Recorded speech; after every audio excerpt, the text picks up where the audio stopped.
સ્વાગત છે આપનું ગુજરાતી જોબ અપડેટમાં.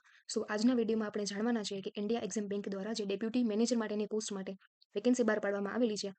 આ પોસ્ટ માટેની તમામ વિગતો આપણે આજના વિડીયોમાં જાણવાના છીએ.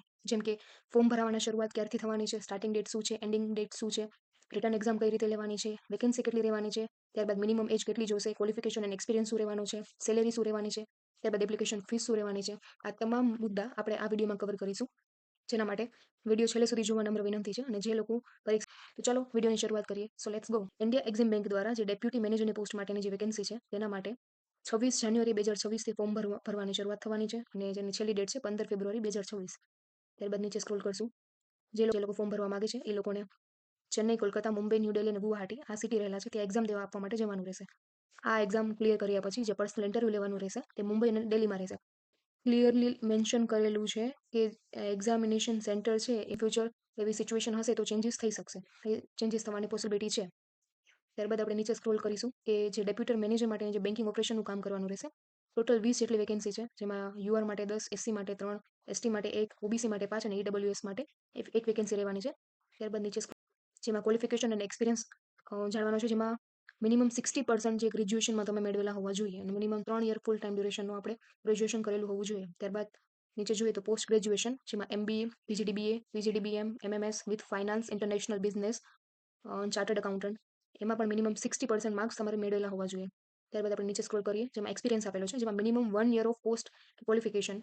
આ એક્સપિરિયન્સ તમારે reputed commercial bank, financial institution, state level term landing institution with skills in project finance, credit.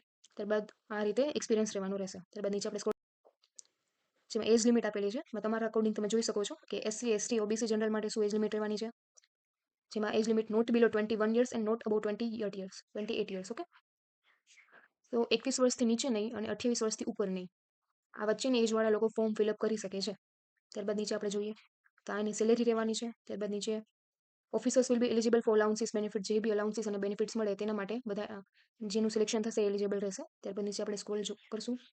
Application fees છે જે 600 રૂપિયા રહેવાની છે, જે જનરલ અને ઓબીસી કેન્ડિડેટ માટે રહેવાની છે, અને 100 રૂપિયા જે છે એ એસસી, એસટી, પીડબ્લ્યુબીડી, ઈડબ્લ્યુએસ અને ફિમેલ કેન્ડિડેટ માટે ફક્ત 100 રૂપિયા રહેવાની છે.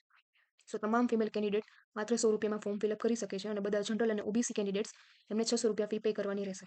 ત્યારબાદ નીચે આપણે જોશું તો selection process will compromise written test અને પર્સનલ ઇન્ટરવ્યૂ, કે જે સિલેક્શન પ્રોસેસ છે એના માટે તમારે એક રિટન ટેસ્ટ આપવાની રહેશે અને ત્યારબાદ રિટન ટેસ્ટ ક્લિયર કર્યા પછી તમને પર્સનલ ઇન્ટરવ્યૂ માટે બોલાવવાનું રહેશે અને પર્સનલ ઇન્ટરવ્યૂ બાદ તમારું સિલેક્શન કન્ફર્મ થઈ જશે.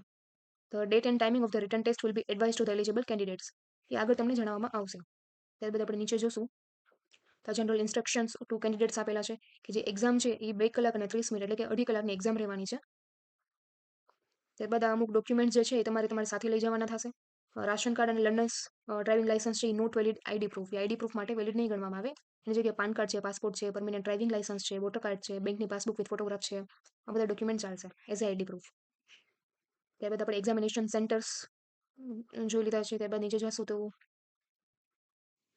જે રિટન ટેસ્ટ માટેનો જે સિલેબસ છે, પ્રોફેશનલ નોલેજ સબ્જેક્ટિવ, આ 2 પાર્ટમાં તમારે એક્ઝામ લેવાની રહેશે. એમાં ફાઇનાન્શિયલ સ્ટેટમેન્ટ જે 40 માર્ક્સનું રહેવાનું છે અને પાર્ટ 2માં attempt any 6 out of 8 question, જે 8 ક્વેશ્ચન આપેલા હશે એમાંથી કોઈ પણ 6 ક્વેશ્ચન તમારે અટેમ્પ્ટ કરવાના રહેશે, જેના મેક્સિમમ માર્ક્સ 60 રહેવાના છે. ટોટલ માર્ક્સ તમારા 100 રહેવાના છે અને ટાઈમ તમારો 2 કલાક ને 30 મિનિટનો રહેવાનો છે. ત્યારબાદ નીચે આપણે જોશું હાઉ ટુ અપ્લાય, કઈ રીતે અપ્લાય કરવાનું છે, કયા કયા ડોક્યુમેન્ટ્સ તમારે જોશે, આ બધી ઇન્ફોર્મેશન આપેલી છે. Photograph, signature, left thumb impression, ત્યારબાદ graduation and post graduation degree and caste certificate, ensuring that all these can documents therein to the required. તમારી જે સિગ્નેચર છે એ કેપિટલ લેટરમાં કરવાની નથી, કેપિટલ લેટરમાં કરશો તો રિજેક્ટ થઈ જશે, બરાબર છે. ત્યારબાદ નીચે આપણે જોશું તો હેન્ડ લેટર ડિક્લેરેશન છે. આ ડિક્લેરેશન તમારે હાથે લખવાનું છે અને ત્યારબાદ આપણે નીચે જોશું કે વેલિડ પર્સનલ ઈમેલ આઈડી અને મોબાઈલ નંબર, આ 2 વસ્તુ તમારે કમ્પલસરી જોશે, કેમ કે આગળની જે બી ઇન્ફોર્મેશન રહેશે, કોલ લેટર છે, એના રિલેટેડ કંઈ બી છે એ બધું તમને મેલ આઈડીમાં અને તમારા મોબાઈલ નંબર ઉપર મેસેજ કરવામાં આવશે. એપ્લિકેશન ફીસની આપણે વાત થઈ ગઈ છે, પેમેન્ટ ઓફ ફીસ કઈ રીતે કરવાનું છે, અને જે પણ લોકો મોબાઈલથી ફોર્મ ભરતા હોય તે લોકોને કઈ રીતે ફોર્મ ભરવું તેવો કંઈ ડાઉટ હોય તેના માટે આપણે મોબાઈલથી એક ફોર્મ ભરીને એક વિડીયો અપલોડ કરવાના છીએ. જે લોકો મોબાઈલથી ફોર્મ ભરતા હોય અને જે બી કંઈ બી પ્રોબ્લેમ આવતી હોય તે લોકો વિડીયો જોઈને ફોર્મ ભરી શકે છે. આ છે નોટિફિકેશન. આમાં તમને કંઈ બી ક્વેશ્ચન કે કંઈ બી ડાઉટ હોય તો એ કમેન્ટ બોક્સમાં જણાવજો. અને જે પણ લોકો એક્ઝામની તૈયારી કરતા હોય અથવા તો જે કોઈના ફેમિલી મેમ્બર્સ કે ફ્રેન્ડ્સ તૈયારી કરતા હોય એમને આ વિડીયો શેર કરવા નમ્ર વિનંતી છે.